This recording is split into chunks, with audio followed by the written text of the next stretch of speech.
নবী নাম জপে যে জন সেই তো দোজাহানের ধনী। ওসমান গনিকে দেখে স্বয়ং আল্লাহর নূরের ফেরেশতারা পর্যন্ত হায়া করে, আমি নবী কেন হায়া করব না? হায় হায় হায়, ফেরেশতারা দেখে একে লজ্জা করে। হায় হায় হায়, ওসমান গনিকে বাবারে, আমার নবী পাক সাহেবে লাউলাকের দুটো মেয়ের সঙ্গে বিয়ে হয়। প্রথম নম্বর হযরত রোকিয়ার সঙ্গে বিয়ে হয়। রোকিয়ার সঙ্গে বিয়ে হয়, এ রোকিয়া অসুস্থ হয়ে গেছে। আমার নবী হিজরত করার আগে তারা হাবশে চলে গেছে, ওখান থেকে মদিনায় চলে গেছে। মা বোনেরা গো, যখন বদরের যুদ্ধ হয় রে মা, রমজান মাসে বাবারা যুদ্ধের ময়দানে সব সাহাবারা যাচ্ছে। আমার নবীর কাছে ওসমান গনি বলেছিল, নবী গো আমিও যুদ্ধে যাব। আমার নবী বলেন, ওসমান রে তোর যুদ্ধে যাওয়া হবে না রে বেটা, তোমার যুদ্ধে যাওয়া হবে না। নবীর চোখ দিয়ে ঝরঝর করে পানি ঝরে যায়। নবী কাঁদে, ওসমান রে তোমার যুদ্ধে যাওয়া হবে না রে বেটা। বলে নবী গো, ইসলামের প্রথম যুদ্ধ, আমি বাড়িতে বসে থাকবো, কেন যুদ্ধে যাব না? আমার নবী গায়েবের সংবাদ জানতো বাবা। আমার নবী বলেন, ওসমান এই জন্য তোমার যাওয়া হবে না, তোমার বিবি আমার বেটি হযরত রোকিয়া অসুস্থ পড়ে আছে, বিমার আছে। ওই বদরের যুদ্ধে যদি চলে যাও, আমার বেটির দেখভাল করবে কেডা? আমার নবী জানে ওই বদরের যুদ্ধ থেকে আসার পরে আমার বেটিকে জিন্দা দেখতে আমি পাবো, আমার বেটিকে জিন্দা দেখতে পাবো না রে। ওসমান তুমি বাড়িতে থাকো, আমার বেটির কাফন দাফন করিও। বাস্তবী বদরের যুদ্ধ থেকে যখন আমার নবীজি বাড়ি আসলে, ওই সময় নবীর বেটি হযরত রোকিয়া ইন্তেকাল করে গেছে। বাবারা তার কবরের ব্যবস্থা হয়ে গেছে, মাটি দেওয়া হয়ে গেছে। মিনহা খালাকনাকুম ওয়া ফিহা নুঈদুকুম ওয়া মিনহা নুখরিজুকুম তারাতান উখরা। চুল মাটি দেওয়া হয়ে গেছে। ওসমান গনি কবরে মাটি দিয়া হাতের মাটিগুলাকে ঝাড়ছে। আমার নবী এসে উপস্থিত হয়ে গেল, আমার নবী এসে উপস্থিত হয়ে গেল রে বাবা। আসার পরে দেখছে এই অবস্থা।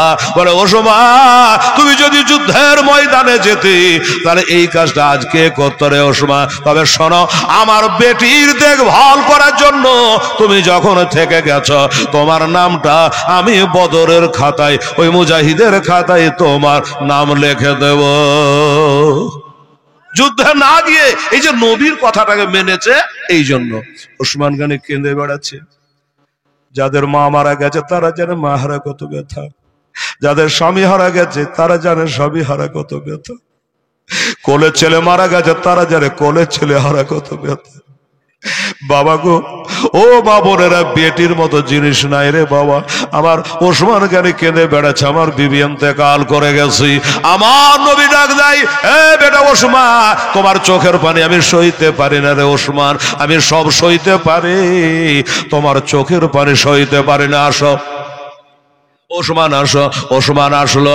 আমার নবীর আর একটা বেটি আছে বাবা, বেটিটার নাম হলো উম্মে কুলসুম। জানা আছে কিনা? চারটা বেটি নবীর, হযরত রোকিয়া, জয়নব, কুলসুম, ফাতেমা। আমার নবী বলে, ওসমান আর চোখের পানি ফেলাতে হবে না, আর পথে পথে কেঁদে বেড়াতে হবে না, আমার এই উম্মে কুলসুমের সঙ্গে আমি তোমার বিয়ে দিলাম। জোরে বলে সুবহানাল্লাহ।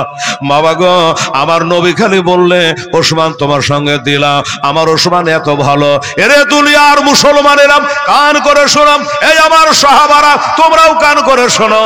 আমার আর বেটি নাই, কিন্তু আমার ওসমানের হাতে আমার যদি বেটি থাকতো বিয়ে দিতাম, মারা যেত। আমার 40টা বেটি যদি থাকতো, আমি একটা একটা করে আমার ওসমানকে দিয়ে যেতাম। মদিনা শরীফে একটা মসজিদের নাম হলো মসজিদে ওসমান, এটা ওসমান গনির মসজিদ। দেখে আসলাম আমার ভাইয়েরা, বাবারা। তাই বলো, ওসমান আমার কুলসুমের তোর সঙ্গে তোমার বিয়ে দিয়ে দিলাম। বাবা, আদম থেকে ঈসা নবী পর্যন্ত কোন পয়গম্বরের দুটো মেয়েকে কেউ বিয়ে করা কারো ভাগ্যে জুটেনি, একমাত্র ওসমান গনি ছাড়া। দাও না দয়াল মোরে, দাও না দুটা ডানা, আমি ও রেয়া যাব সোনার মদিনা। জোরে বলে সুবহানাল্লাহ। দাও না দয়াল মোরে, দাও না দুটা ডানা আমি উড়িয়া যাব ওই মক্কা মদিনা সোনার মদিনা রহমা নামে কিরে তোর দয়া না তোর নামে তোর তো দোয়ামে পড়ে হলাম ছাই খোদা ওই নবীর প্রেমে আমায় পাগল করে দেও না আমি ও রেহিয়া যাব সোনার মদিনা সোনার মদিনা আল্লাহুম্মা সাল্লি আলা সাইয়্যিদিনা মাওলানা মুহাম্মাদ ওয়া আলা মাওলানা মুহাম্মদ সাল্লাল্লাহু আলাইহি সাল্লাম।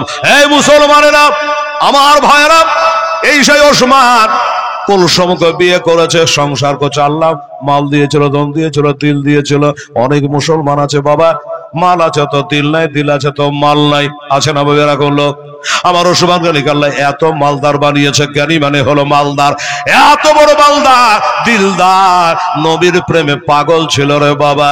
একদিন বাড়িতে যুক্তি করে কুলসুম রে, জীবনে অনেক কিছু করেছি, আল্লাহ পাক টাকা পয়সা আমাকে প্রচুর দিয়েছে, কি করলাম না করলাম জানি না, একটা নিয়াত করেছে রে বিবি কুলসুম।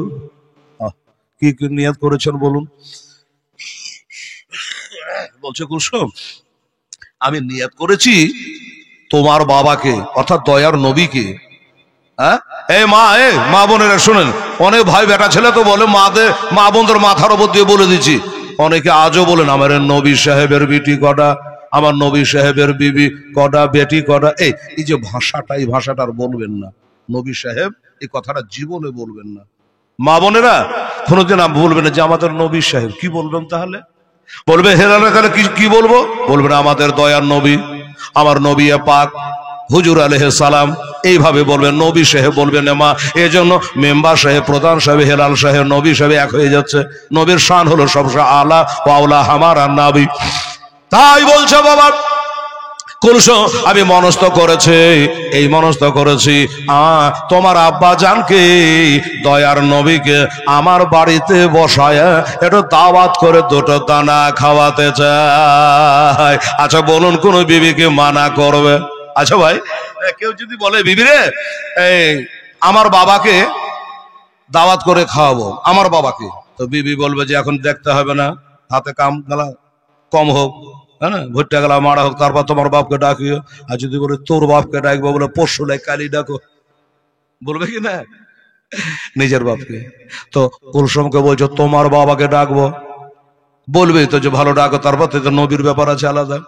জান হুজুর ডাকে দাওয়াত করে চলে আসেন।